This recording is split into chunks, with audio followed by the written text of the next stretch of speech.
Hi YouTube friends, here's your Terry, a Berliner in Florida. This is the second part of the Brotherhood of Heroes. Part 1 I streamed a week ago. This is the second part, and I want to say special thank you to Jim. Jim, it was very nice and very professional how you showed me your museum in Cape Coral. So please, on the end, don't forget to subscribe and share my link on your website. Also a special thank on Joe, the Coast Guard man, who gave me an interview. So this is part 2, Brotherhood of Heroes. Enjoy the video. This would be our earliest history in the museum, and it has to do with the Native Americans who were in this area of Florida, Southwest Florida. The first Indians here were the Calusa tribe, and they lived off the water, so they worked a lot with shells, and they made their tools from shells. And they were taken out by a lot of the Spanish. When the Spanish came, the explorers, they took them into slavery, and also a lot of them died from disease spread by the Spanish here. So when they were taken out and put into slavery, there weren't any Indians here until the Seminoles moved down from the southwest United States. So they started to populate, especially in the Everglades. So we do have some pieces here that have to do with our local history, including the Harney Point Massacre. Those beads in the corner there that are in the frame had to do with a massacre site, which is located just about a mile from our museum. And it was an outpost run by soldiers. There were about 24 of them. And in 1839, they were attacked by a group of Indians, and a few of them were killed, and a few of them escaped, including the Colonel William Harney, and that's where we get our name, the Harney Point Massacre. And the frame also shows one of the primary attackers, which had the American name of Billy Bowlegs. So we also have him represented there. But the trade beads were actual beads found in the ground in that site. So that's some of our really local history that's really priceless. I didn't know that the Seminole moved down here, so They did, and most of them, their descendants still are in the Everglades, and they run the casinos. The casino in Immokalee, yes. Okay. It's called a Liberty Tree knife, and during the when the English or when the British were in control of American towns in the Northeast, they didn't allow the colonials to be in the buildings. They controlled the towns. So the colonials were meeting under these trees, and they were called Liberty trees. So the last one standing was in Annapolis, Maryland, and that was destroyed in a Hurricane Floyd in 1999, destroyed that last remaining Liberty tree. From the wood of that last remaining tree, they made knives, commemorative knives. So the knife handle of this particular knife was made from that Liberty tree. And they numbered each one, so each one is numbered. Is she presenting Betsy Ross with the flag here? Yeah, this would be a replica for Betsy Ross. Okay, I was guessing right, huh? Yes. Yeah. And we have a replica drum there too. It's pretty rare. We do have original things in here though. There's original documents here, and also the canteens are original. So we have two types of canteens. One is the barrel type, made from wood, and one is the metal type, which was probably used for cavalry. Yeah. And that's for the powder? Yes, powder horns. Yep. And even a cannonball. Wow. A large one and a small one. Yeah. Nice. Man, you got really interesting things. I like this original stuff. Yes. And these are nice here too, original. Those, yeah, The round part would be the handle. So they were thrusting knives. You would put those over your wrist and just thrust with it. Oh my, stab him. Huh? For close combat. Yes. Close combat. And like, the bayonet, was it already having bayonets with the muskets? They had bayonets on that too? Or was it bayonets, yes. Yes, they did. They were fighting with that. Mm-hmm. Yep. The Union musket with a Civil War bayonet at the end of it. Yeah, I see it. And that is original too. And that's the original sable? Uh-huh, yes. These would be Union artifacts here, so these would be Yankee or Northern implements or relics here. And these are all? Those would be the badges and the belt buckles that were worn. Are they replicas or original? Some of it is real and some of it is replica, yeah. Okay. Yes. This would be any idea what this is? Let me guess. Maybe to help to get the wagon? You're right. It's a wagon jack for jacking up the wagon. So the Berliner is not so stupid. Yeah. I have a little. You're one of the first that knew that. See, I get 100 points now. So, yes. Well, I love this country. That's the whole idea. I like the history of this Yes. country. That's why I think this video is so perfect here. This will give me some more emotion, you know, for my. Yeah, when you see it firsthand, it means Yes. a lot.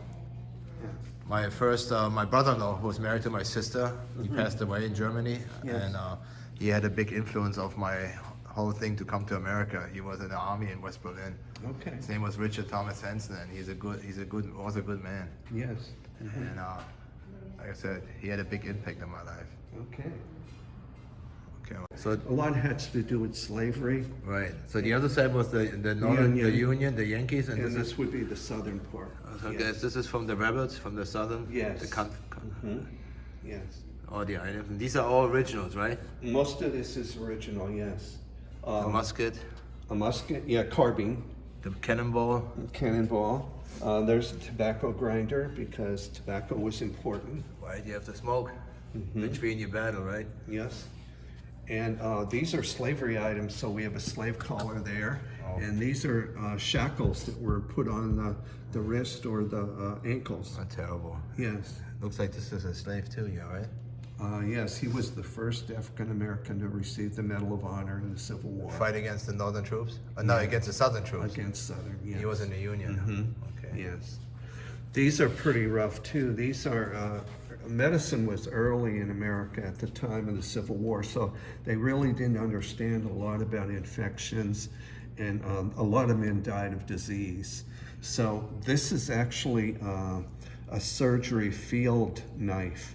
So there's a saw blade on one end and then the knife blade on the other end. Take the legs off when there was an Yeah, infection, to right? saw, Oh my God, yeah. saw through bone. It's terrible. So yes, it was. And then this is a Bible from the Bible Society. This was actually issued to a Northerner, so that's from the U.S. Bible Society. Those are ice skates, and I found those at a flea market. Ice skates, yeah. In North Fort Myers, Cool. and when I got them home, I cleaned them up, and I found a date, and it was right in the middle of the Civil War. Right. So a lot of those soldiers didn't have a lot to do, but if they had access to ice, they probably ice skated just to keep the time. I mean, in those days when the people had an infection, when they got shot, they had to take the leg off, and they didn't have anything to knock them out. Yeah, well, they did have morphine, but they ran low of it a lot. You know, a lot of them didn't get that, so they had to bite down on things, and that's where we get the bite the bullet saying, a bite the bullet. So that's an actual lead ball with teeth marks in it. Yeah. But they usually had leather straps too that they could bite down on, but still. Cannot imagine the that must have pain been to take the terrible. limb off, you know? Yes, It's to take horrible. to saw through something. Yeah. Okay. Is that British uniforms? It is. They are British uniforms. Now, they were from, I think,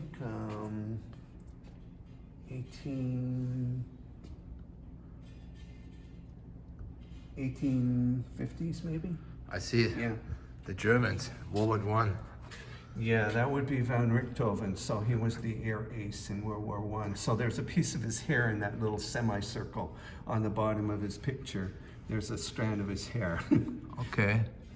He was the one with the red plane, right? He did, yeah, triplane. Triplane, yeah, von Richthofen. Von Richthofen. Yeah, in those World War One, they were like more like the knights, you know, where they fighting were. honorable with the British pilots. You know, Yes. a lot of British military people honored Richthofen. They have a pub in England, and they have picture von Richthofen. Yes. They really honored him as a very gentleman. Was fighting in the air war. There was a very good movie done on that too. I think it was like 2000. They did a movie, and it was by European actors too who portrayed him. Yeah. And they did a really good job on Von that. Richthofen, yeah. Yes. They had a nickname, the Red Baron. The Red The Baron. Rote Baron in And German. they were called the Flying Circus. Yes. So this is a gentleman from World War One. This would be a World War I pilot's uniform, so this is original. Oh, this is And original? He got a cross too from the French, but his name was Captain Channing Page, and because of him, we got our little airport in Fort Myers is named for him. Oh, Page Field? Yeah, yes, yeah, I know. So he was a World War I pilot, and he was very good, and he survived the war. But after the war, he died in a plane crash over the Everglades. Wow. So he died as a young man. He was in his 30s probably when he died. So you teach me some lesson. 27 years later, I know all the names. Page Field. Yes. You know. Named for World War I pilot. Very nice. And then we Yes. got more items here. Yes, this would be the last surviving World War I soldier in America, and he died at age 110. Wow. And I think 2010 is when he died. His name was Buckles. So that's signed. It's signed by him. Yeah. Was he from Florida? No, he wasn't. He was from West Virginia, I think. Yes. Is that his uniform? No, we just have his picture and Yeah. autograph there. Yeah. These are more. But this is an actual skull cap. They didn't actually issue flight gear like that for the soldiers in the war, but they had to buy their own. And this one is actually marked 1918, I think, on the inside. Pilot's hat. Yeah, pilot's hat. This is an old picture too. The Yes. infantry. Yes.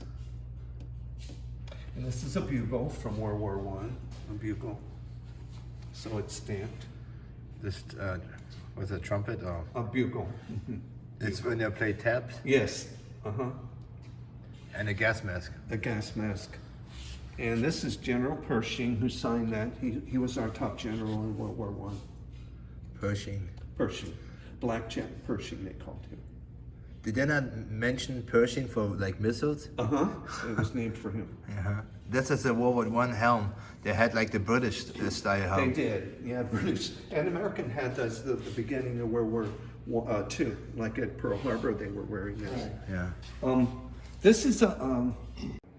Things that were happening, but nothing. I don't know there was actually any French warfare. Did you see the movie 1917? Oh, yeah. I know. Yeah, that was all trench warfare. One of those guys, you know, they're talking from up here about shell shock. And those guys, you know, I mean, in that trench.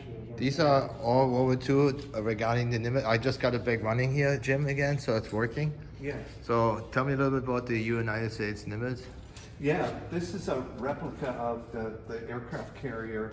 And the reason we had this done, this was made actually for the canal competitions. Every year they were having boat competitions, and they would construct these famous boats and then sail them in the canal and then judge them.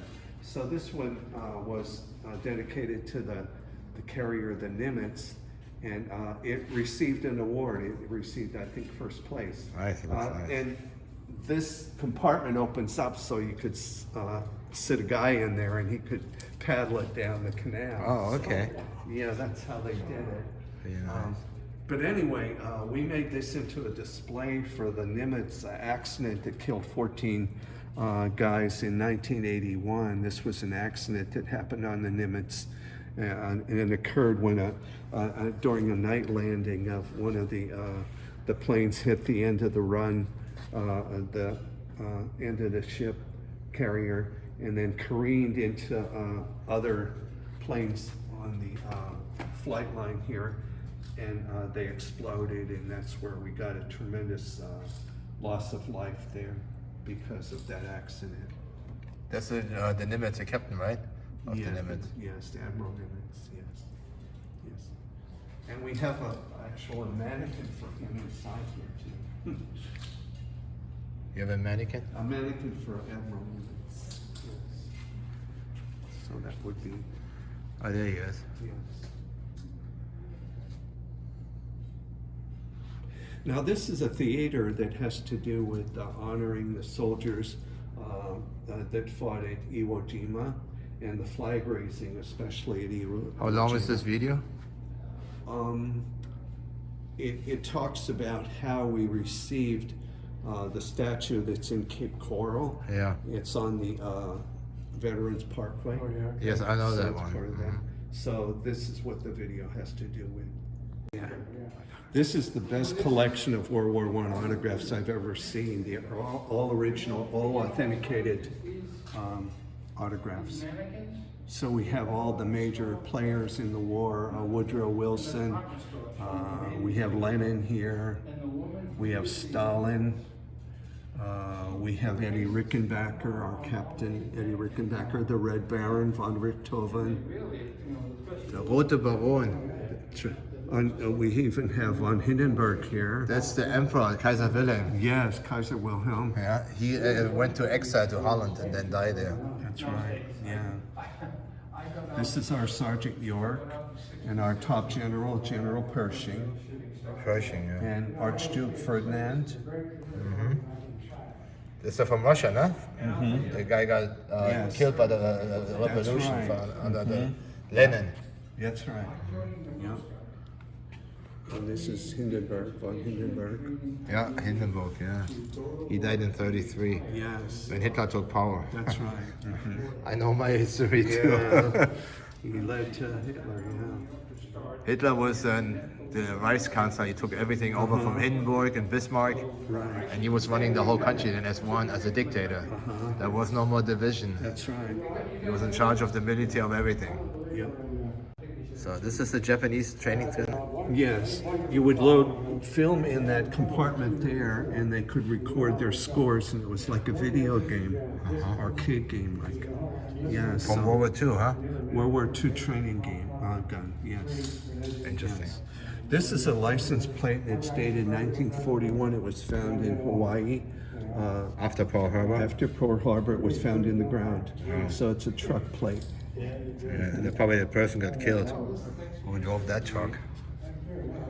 And we got the kamikaze here, the Japanese. That's exactly what it is. It's a kamikaze headband. So We're just guessing. yeah, the left symbol means God or divine, and the right symbol means wind. So it's God, wind, which is a symbol for the kamikaze. Is that original Japanese Yes, 9 that would be a millimeter? Japanese pistol.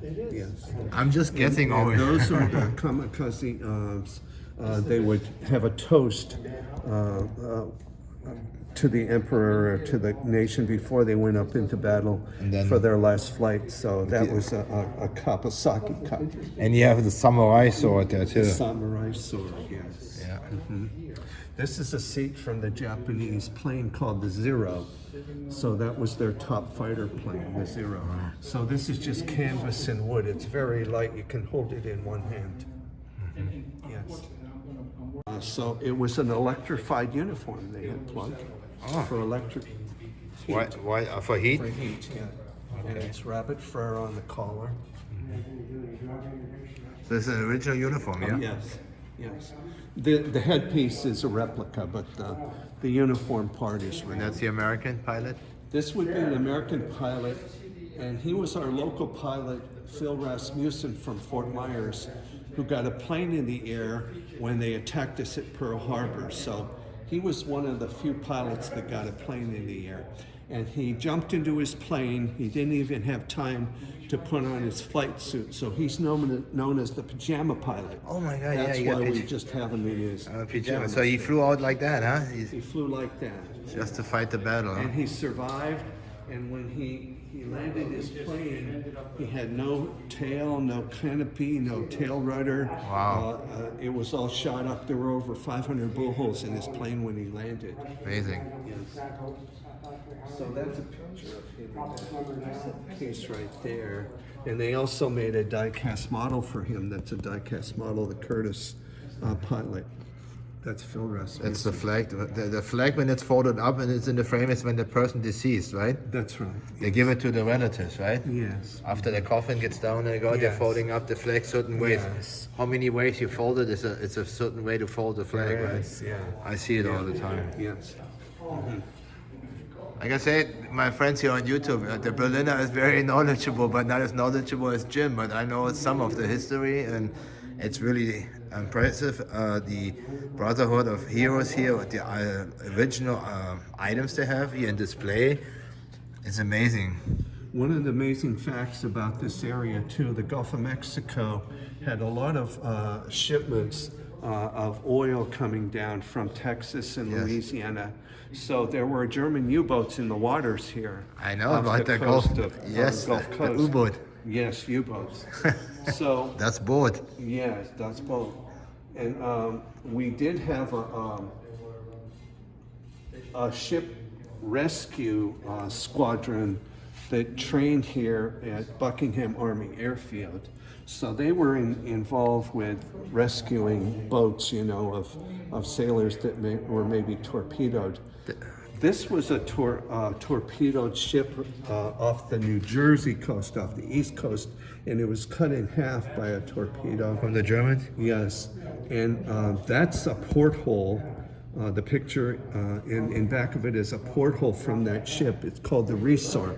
So that was torpedoed, and we have the actual. I actually saw stuff about that. People doesn't realize this. These Germans was like in front of New York. They could see the Empire State Building, the boats that came all the way close up to it. They did. Yes. Yeah.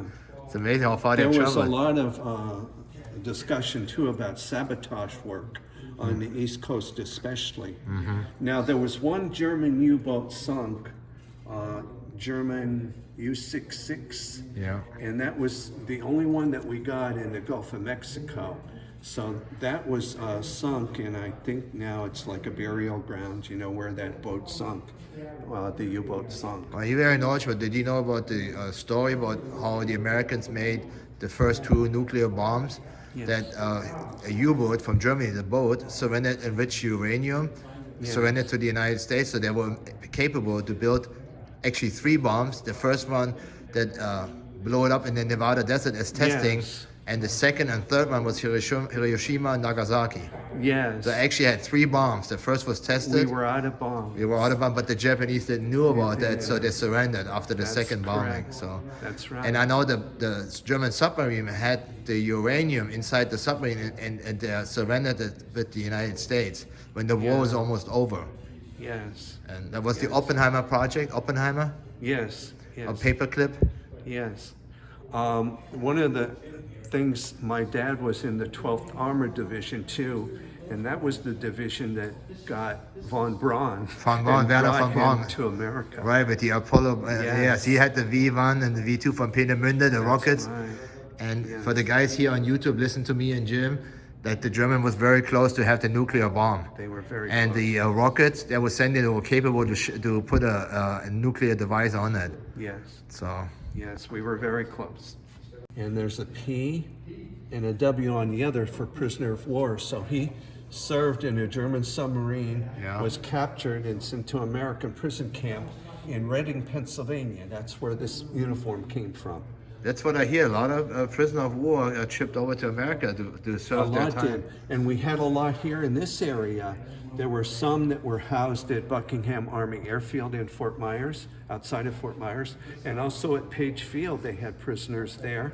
But most of them were inland where they had the sugar and the orange groves in Lake Okeechobee area. Yeah. That's where most of the German prisoners were sent, and there were about 800 sent in I that. hear that a lot of guys who were prisoners, they decided to They stay. wanted to stay because there wasn't a lot to go home to. It was No, all that's all destroyed. Did a lot of Germans, prisoner of war, stayed here, were allowed to get asylum, to stay to become Americans, to Yes, stay they and live could. here? Yes, and that's how we got this uniform, because this man stayed Cool. in America. He did a good choice. Yes. This would be a thermos that was used by the bomber crews on the big bombers. This would be a life vest that was